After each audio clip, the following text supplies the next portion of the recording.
وہ بوڑھاپے میں آنے والے کو نہیں کہتا ارے وہ ظالم بوڑھے تو آیا ہے، جوانی میں کہاں تھا، تجھے تو جوانی میں توبہ کرنی تھی۔ اور نہیں میرے بھائیو، جب بھی آؤ گے اللہ کے در کو کھلا ہوا پاؤ گے۔ عمر رضی اللہ تعالیٰ عنہ کے دور میں ایک شخص گایا کرتا تھا، یہ نہیں کہ بجانا، صرف گاتا تھا اور روٹی کا نظام چلتا تھا۔ وہ بوڑھا ہو گیا، آواز بیٹھ گئی، لوگوں نے دینا چھوڑ دیا، بھوک کا بندوبست ختم ہو گیا، اس کو بھوک نے تڑپایا۔ وہ جا کے جنت البقیع میں بیٹھا اور جا کے اللہ سے باتیں کرنے لگا، اے میرا رب، جب آواز تھی لوگ دیتے تھے، اب آواز بیٹھ گئی تو دینا بھی چلا گیا، تو سب کا رازق ہے، میری بھوک کا انتظام فرما۔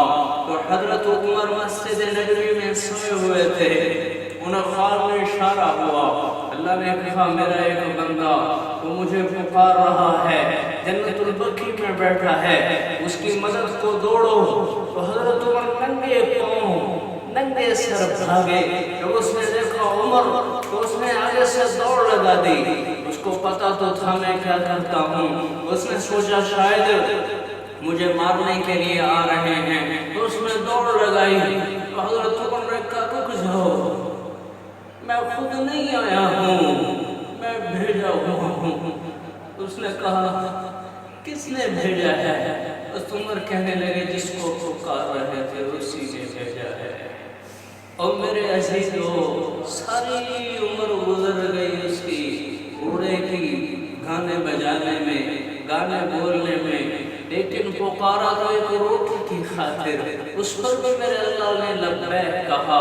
اور جو اس مالک کو، اس اللہ کو توبہ کی غرض سے پکارے گا اور جوانی میں پکارے گا، اللہ اس پر کیسے لبیک کہہ کے آئے گا۔ اور میں ہاتھ جوڑ کے کہتا ہوں کہ اللہ سے اپنا ناطہ جوڑو، اللہ سے اپنے دوستی لگاؤ، اللہ سے اپنا جوڑ بٹھاؤ، تم دنیا میں بھی چمک جاؤ گے، تم آخرت میں بھی چمک جاؤ گے۔